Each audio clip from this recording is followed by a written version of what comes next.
বৃহস্পতিবার থেকে আনুষ্ঠানিকভাবে শুরু হলো ত্রিপুরার ঐতিহ্যবাহী খার্চি উৎসব। খার্চি উপলক্ষে 4 জুলাই থেকে 9 জুলাই পর্যন্ত আগরতলা ধর্মনগর ও ধর্মনগর আগরতলা রুটে এক জোড়া স্পেশাল ট্রেন চালানোর সিদ্ধান্ত নিয়েছে উত্তর পূর্ব সীমান্ত রেল। ত্রিপুরায় জাতি জনজাতি অন্যতম প্রধান উৎসব হলো খার্চি পূজা।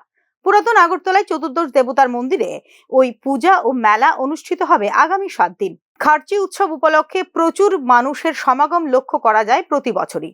ত্রিপুরার বিভিন্ন প্রান্ত থেকে এই মিলন উৎসবে সামিল হতে আসেন জাতি জনজাতি অংশের মানুষ। তাই যাত্রী ভিড় সামাল দেওয়ার জন্য এবং খার্চি উৎসবের সকল অংশের মানুষের অংশগ্রহণের সুযোগের লক্ষ্যে স্পেশাল ট্রেন পরিষেবা নেওয়া হয়েছে সিদ্ধান্ত।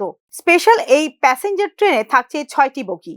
4 তারিখ থেকে 9 তারিখ পর্যন্ত আগরতলা ধর্মনগর এবং ধর্মনগর আগরতলা রুটে চলবে এই এক জোড়া বিশেষ যাত্রী train.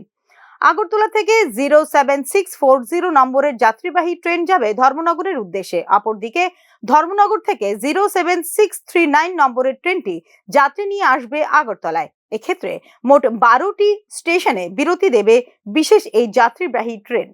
Bureau report, news now.